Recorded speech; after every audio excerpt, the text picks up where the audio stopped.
Hi there, this is Connor from Language Czar. So today I have a really special guest. It's Steve Kaufmann of Linked, right? So I've been a big fan of Steve's because when I first started watching these videos with the leading polyglots, Steve was one of my, and still has one of my favorite channels. He has an amazing resource of videos for language learners. I think there's something like over 800, something insane. And he's been prolific in producing high quality content over the last few years. So it's a great pleasure to have Steve here on Language Czar. So as I announced a few weeks back, I'm going to be learning Ukrainian as my new language. And Steve, in fact, is one of the few polyglots that I've met, actually he's the only one, who has already learned Ukrainian. So I now have like a great resource here, and Steve and I have been talking off camera about different strategies I can use when learning Ukrainian. So Steve, tell us a little bit about how and why you learned Ukrainian. Okay, let's start with the why. I learned Russian, and I've been continuing to listen to Russian and read in Russian and so forth.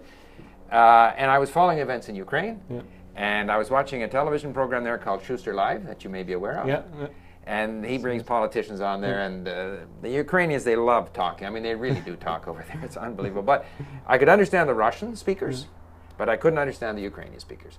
And when you listen to Ukrainian, you feel as if you should be able to understand it. Yeah, that's my experience as well. Yes. I watched the football, and I had to switch it back to Russian comedy. I found it a little bit tricky. It sounds so similar. Like the phonetics sound so similar to Russian.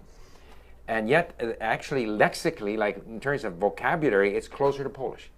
For a variety of reasons. And so I said, I got to learn this language because I want to hear what they're saying. And so that was my motivation. And Ukraine has just grabbed me as this country which has always been kind of kicked around by other people, whether it be the Poles, the Lithuanians, the Austro-Hungarians, the Russians, the Tatars, So I have great sympathy for what they're trying to do with all their faults and all their warts and blemishes. I'm a secret fan of Ukraine. And so that was my motivation. I wanted to be able to understand. And I should point out that a lot of, necessarily because I live here in Vancouver, I have family and son, grandchildren and stuff. I can't spend my evenings at the Ukrainian Society, So I have a limited opportunity to speak. So I do a lot of listening and reading. Although I went to the Ukraine-Canada Businessmen's Forum in Toronto and spent the day speaking Ukrainian, and that was like a tremendous treat. I can't fly off to Ukraine, but I can fly to Toronto. But here in Canada, they actually have an enormous Ukrainian diaspora. I don't think it's here on the west coast of Vancouver very much, but certainly there's some in British Columbia, but it's overwhelmingly on the prairies. Okay. I mean, I think in Saskatchewan, something like 15% of the population is of Ukrainian origin. That's huge. We have a city like Edmonton, which is known to us other Canadians as Edmundchuk.